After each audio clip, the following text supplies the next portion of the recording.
सहारा India में अगर आपका पैसा फंसा है और आप ये सोच रहे हैं कि वो डूबे हुए पैसे को लेकर सरकार ने, गृह मंत्री अमित शाह ने ये कहा था कि पैसे आपके खाते में आएंगे, क्या उस पर काम आगे बढ़ा है?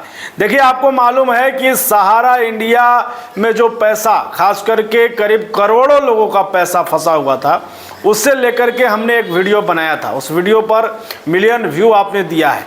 व्यू से ज़्यादा आपने सवाल किया। सवाल, एक उम्मीद आपकी कि क्या वाकई में पैसे मिलेंगे, क्या वाकई में 10 लाख रुपए की जो बात हमने कही थी आपके बीच में, क्या वो सही है? तो आपको आज हम बताने वाले हैं कि 10 लाख रुपए की एक नई नियम जो है, वो गाइडलाइन जो जारी किया गया है उसके बारे में, साथ ही आप कैसे उसको ऑनलाइन कर सकते हैं ताकि आपके खाते में विथिन 45 डेज यानी 45 दिनों के अंदर में आपके खाते में आएंगे। देखिए, आपके बातों के बाद, आपके कमेंट के बाद हमने कई कैफ़े वाले से बात किया, सहारा इंडिया के कई पूर्व कर्मचारियों से चर्चा किया और उसके बाद जो बातें निकल कर आई हैं वो हम आपको बताने वाले हैं और क्या क्या डॉक्यूमेंट लगेंगे वो भी आपको बताएंगे। आपको घबराने की ज़रूरत नहीं है, कहीं दौड़ भाग करने की ज़रूरत नहीं। आप जहां हैं अपने नज़दीकी किसी भी कैफ़े में जाकर ऑनलाइन कर सकते हैं।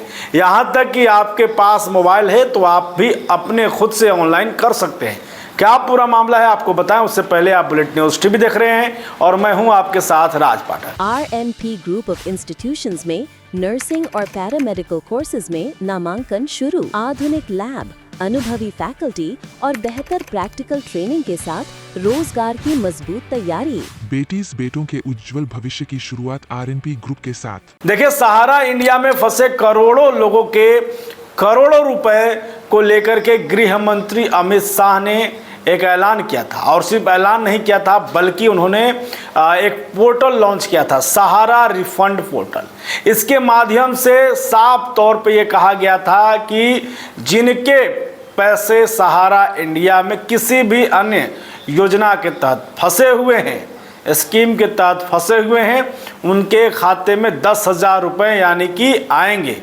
लेकिन सवाल ये था कि 10,000 रुपये नहीं, 10-10 लाख रुपए तक मामले फंसे हुए थे। 10 लाख रुपए किसी का था, 5 लाख किसी का था, किसी का 8 लाख था, किसी का 15 लाख भी था। वो क्या करेंगे? उनके लिए 10,000 रुपये कोई ज़्यादा मायने नहीं रख रहा था।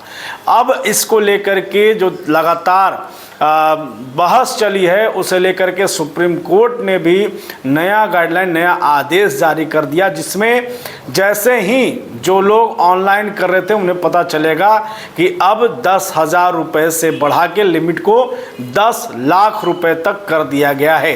कैसे आपको मालूम चलेगा कि हम जो कह रहे हैं वो सही है या नहीं? अगर आप गूगल पर जाएंगे, गूगल पर जाने के बाद आपको सहारा रिफंड पोर्टल सर्च करना है और जैसे ही आप सर्च करेंगे central register of cooperative society यानी CRCS रिफंड पोर्टल नाम से खुलेगा।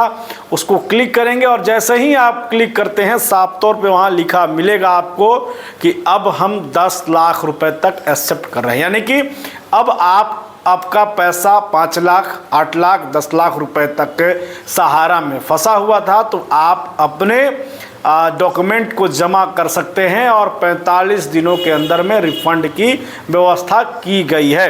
क्या कुछ चाहिए, कैसे आप जो है इसमें फॉर्म भर सकते हैं, तो आपको बता दें कि आपका आधार कार्ड होना चाहिए और मोबाइल नंबर जो आधार कार्ड से लिंक हो वो चाहिए, बैंक आपका पासबुक चाहिए जो सहारा के द्वारा चलाया जा रहा था, या फिर बॉन्ड पेपर। इसमें 2 चीज़ें निकल करके सामने आई कि बॉन्ड पेपर के साथ कोई लेन देन कर रहा था और एक मामला और जहां पर पासबुक के साथ। तो जिसके पास पासबुक है वो पासबुक जमा करेगा, जिसके पास बॉन्ड पेपर है वो बॉन्ड पेपर जाएगा लेकर के। सिग्नेचर चाहिए, फ़ोटो चाहिए, यानी कि आपका अगर पैसा है, आपके नाम पर पैसा है तो आप ही सिग्नेचर करेंगे, आपका ही फ़ोटो लगेगा, तब ही जो है फॉर्म फिल होगा और तब ही जो है आगे का प्रोसेस किया जाएगा। तो सहारा इंडिया में फंसा पैसा अब मिलने की बारी, समय आ चुका है और आपको हमने साफ तौर पे कहा है कि ये जो आदेश है ये पूरे साल के लिए, यानी कि 31 दिसंबर 26 के लिए लागू किया गया है। यानी कि अब आप आराम से इसको जा कर के अपने फॉर्म को भर सकते हैं। जरूरी दस्तावेज आपने कमेंट किया था क्या क्या चाहिए होगा आप बताइए, तो हमने आपको बता दिया। ये ज़रूरी दस्तावेज है, आप इसको लेकर जाएंगे और उसके बाद आप नज़दीकी किसी भी कैफ़े में जाएंगे। ऑनलाइन भी हमने आपको बता दिया, सहारा रिफंड पोर्टल, वहाँ जाएंगे, वहाँ आप जैसे ही जाते हैं क्लिक करेंगे आपको सारा चीज़ खुल जाएगा। आधार कार्ड खुल जाएगा, आधार नंबर आपको वहाँ डालना होगा, उसके बाद बैंक पासबुक जो है वो डालना होगा और बॉन्ड पेपर किसी का है तो वो अपना जमा करेंगे। कैफ़े में जाएंगे तो कैफ़े के जो लोग हैं वो भी आपको ये बात बता देंगे। लगातार सहारा इंडिया से जुड़े हुए अपडेट भी देंगे। कई वैसे लोग भी हैं जो हमसे बातचीत करना चाह रहे थे, वो कमेंट भी कर रहे थे, उनसे भी चर्चा करेंगे कि वाकई में असलियत ग्राउंड जीरो पर इससे जुड़ी समस्या क्या क्या है। फिलहाल बुलेट न्यूज़ टीवी आप देखते रहिए। बहुत धन्यवाद।